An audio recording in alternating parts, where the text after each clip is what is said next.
Le 4 décembre 1999, dans l'état de Chihuahua au Mexique, des scientifiques font une découverte unique au monde. Situé au fin fond d'une mine d'argent et de plomb, à près de 300 mètres de profondeur sous la terre, ils tombent sur une grotte de la taille d'un terrain de foot remplie d'eau brûlante. Ils mettent en place un système de pompage afin d'en extraire les fluides et de pouvoir explorer cette cavité où potentiellement plus de minerais sont cachés. Tout du moins, c'est ce qu'ils pensaient, avant de mettre en lumière les plus grands cristaux jamais découverts à ce jour, dont le plus grand d'entre eux atteint la taille gigantesque de 11 mètres de long pour une masse de 55 tonnes.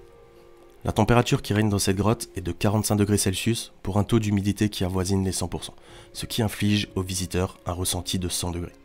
Alors sans rentrer dans les détails, gardez simplement à l'esprit que le ressenti n'est pas une température à proprement parler, mais plutôt un indicateur d'inconfort du corps.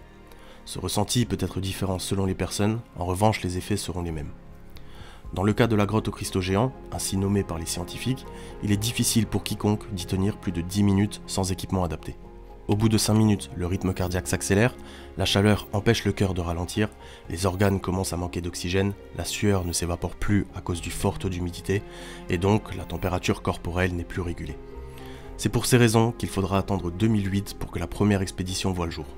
Grâce à l'ingéniosité d'un certain Giovanni Badino, les scientifiques pourront désormais s'équiper d'une combinaison particulière, faite de tuyaux refroidissants, qui leur permettra de rester dans cet enfer thermique environ 1 heure. Ils ont ainsi pu déterminer de quelle manière ces cristaux uniques au monde se sont formés.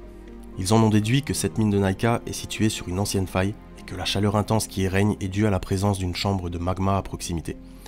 D'après eux, il existe un grand nombre de cavernes, dont certaines possédant des cristaux nettement plus petits, avaient déjà été découvertes dans le passé, comme la grotte aux épées.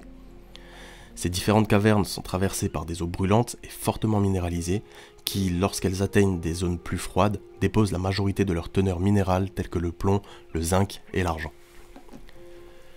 Au fil du temps, ces eaux se sont enrichies du soufre des gisements de métaux précédemment nommés et ont petit à petit dissous la pierre, libérant ainsi de grandes quantités de calcium.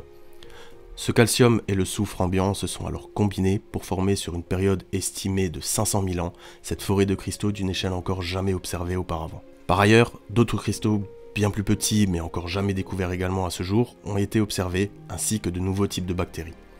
Bref, vous l'aurez compris, c'est un endroit inaccessible au public de par ses conditions difficiles de visite et c'est une bonne chose pour la pérennité de ce site unique. Pourtant, il a déjà été question d'exploiter la beauté du lieu en installant des climatiseurs géants, en partant du principe que réduire la chaleur graduellement ne nuirait d'aucune façon aux cristaux. Il s'avère pourtant qu'aujourd'hui, le site est définitivement fermé et la grotte aux cristaux à nouveau remplie d'eau bouillante. J'avoue être dubitatif face à cette information que je ne peux malheureusement pas confirmer, malgré mon dernier voyage au Mexique où j'ai essayé par de nombreux moyens d'en apprendre davantage, mais en vain.